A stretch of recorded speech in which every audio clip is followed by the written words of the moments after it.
Al Jazeera's Carl Perry is live in the rebel stronghold of Benghazi. Joins us now live. Carl, the Italian foreign minister is in Benghazi today. What's he had to say?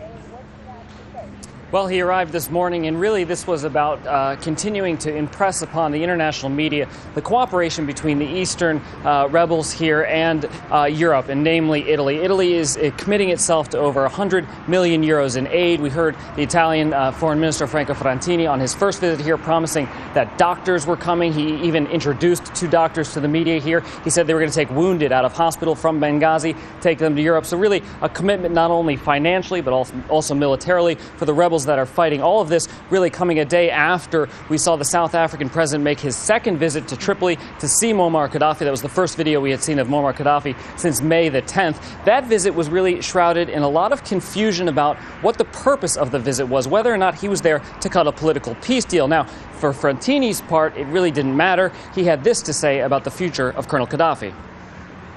I confirm once again my full political support and the Italian full political support to the National Council, and of course I repeated that Gaddafi regime is over.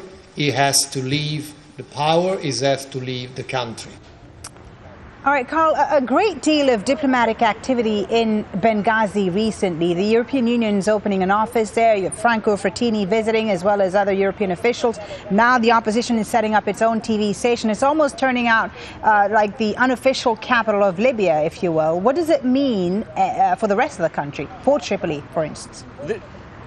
Well, Foley, this is a big issue here, and this is what I asked the foreign minister about today as well, because as you describe it, really you have all the trappings of a government starting to come forward here in the eastern part of the country, and while you have this sort of military battle that's really at a stalemate, you have the government here pushing forward. You have talk of changing the currency. You have talk of a new constitution. And when I asked the foreign minister of Italy, are you worried that this could perhaps split Libya? Because the foreign minister of Italy had said in previous interviews that the partition of Libya is perhaps one of the most dangerous things. I asked him, is this a possibility, and how do you prevent this from happening? He said it's through military support, it's through economic support, it's through continuing to pressure Gaddafi regardless of what he says, and not cutting a political peace deal, and really cutting out too quickly, keeping this country unified fully. Okay, thank you very much, Carl Perry, live in the Libyan opposition stronghold of Benghazi for us.